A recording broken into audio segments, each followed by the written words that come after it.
guys, and welcome to this video. This is MDubs here, and with the completion of the Booster Course Pass, I will be re-ranking all the courses in the Mario Kart series to ultimately come up with my top 264 Mario Kart tracks. I will be taking a look at all the titles from Super Mario Kart to Mario Kart 8 Deluxe and ranking the courses in each game.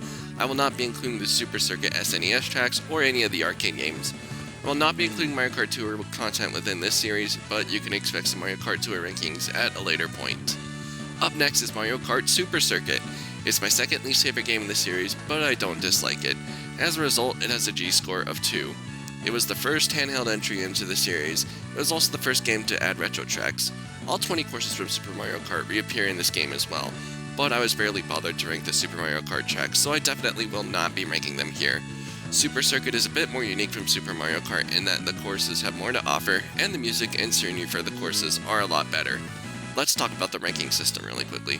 So here's the ranking system really quickly. Each track will be rated out of 100. This will be its total T-score, represented in yellow.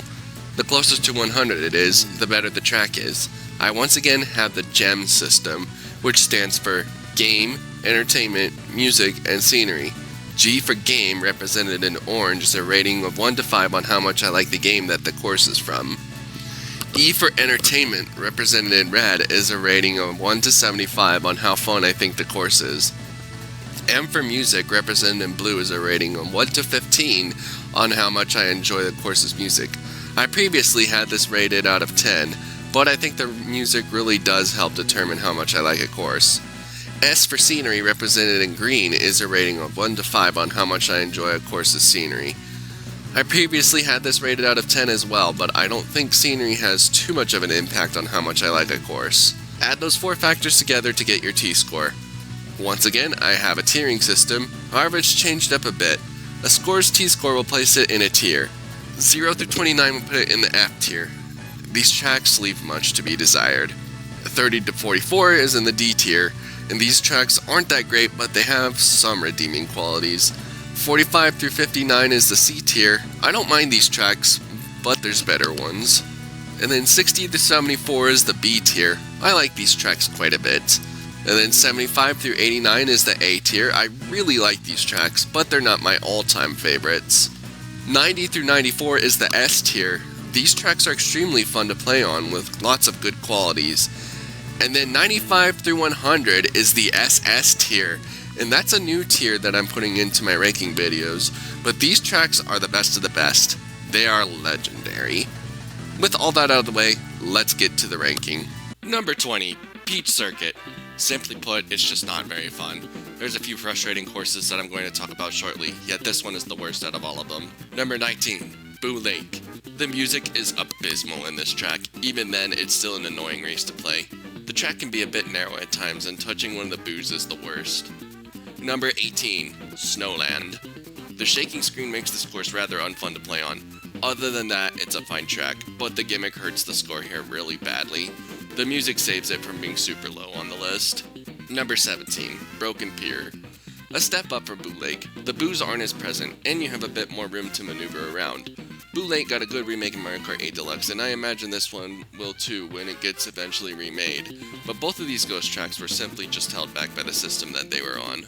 Number 16, Bowser Castle 1. It's a really short 2D Bowser Castle. A few jumps and a few thwomps, and that's really all there is to it. Number 15, Bowser Castle 2. There's a little bit more to this Bowser Castle than there is the previous one. There's several jumps, some optional, some not. This course got a nice remake in Mario Kart Tour where you can actually get some speed after landing on a jump, but that's not the case for this game. And this is a rare example of a track that has a retro version that is marginally worse. We will get to that one eventually. Number 14, Mario Circuit. It's simple, but yet there's something slightly charming about this one. It's about the right length, and the lanes are much wider than the ones in Peach Circuit. Number 13, Shagai Beach. It's a short little beach track, but has a pirate ship in the background launching cannonballs. Not bad at all, but there's both better beach courses and better courses in this game. Number 12, Cheep Cheep Island. This one is slightly better than the previous track. There's a little bit more to it, all taking place under a gorgeous sunset. But once again, better beach courses and better courses in this game. Number 11, Luigi's Circuit. The best 2D circuit track. It takes place in the middle of a rainstorm. There's some fun turns on this level, but it isn't quite good enough to escape the D tier. Number 10, Bowser Castle 3. A bit longer than the previous two iterations of Bowser Castle in this game.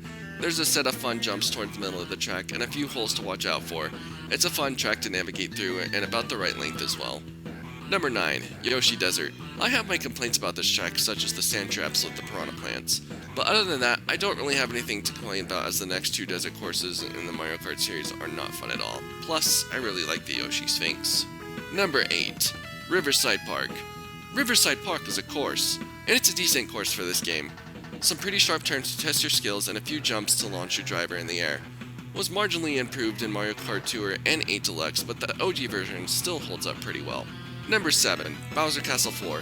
This course is quite a bit of fun. It's the longest in this game, but there's enough variety in it to keep it interesting. You've got thwomps and ramps and holes as per always, but you also have Mecha Koopas and a split path. One path is just a straightaway, and the other has a boost and an item box, but if you don't make a sharp turn, you'll run straight into the wall. It's a nice risk versus reward factor placed into this race. Number 6. Rainbow Road. This is an interesting course.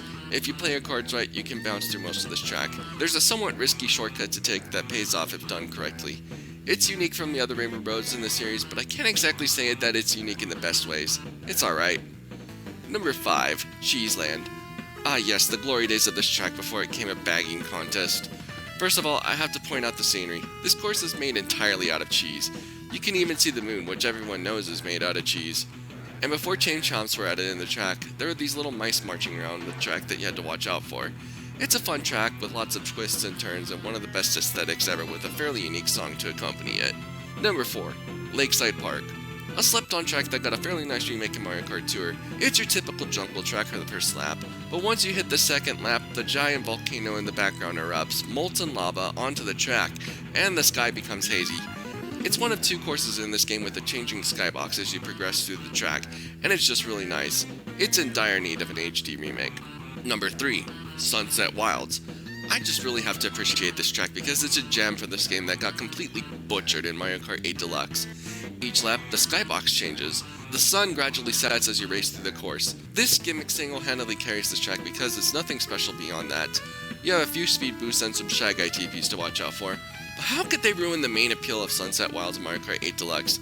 Thank you, Super Circuit, for creating such a cool track. Number 2. Ribbon Road. The OG version of a course that probably got the most changed up retro track in the Mario Kart series. Even then, this course is filled with lots of speed boosts and jumps that are really exhilarating. The music to this course is one of the best in the Mario Kart series, just in my opinion. Overall, this is really fun to race through, but not quite as fun as number 1. Sky Garden. Racing in the clouds is such a cool concept that was introduced in this track. There's some ramps you can take, but the best part of this track is the shortcut right at the end. You can take a giant shortcut if you time your jumps right. Even without the shortcut, it's still the best in this game. Some fun turns, and quite a bit of space to maneuver around. The music is one of the most beautiful pieces in the Mario Kart series.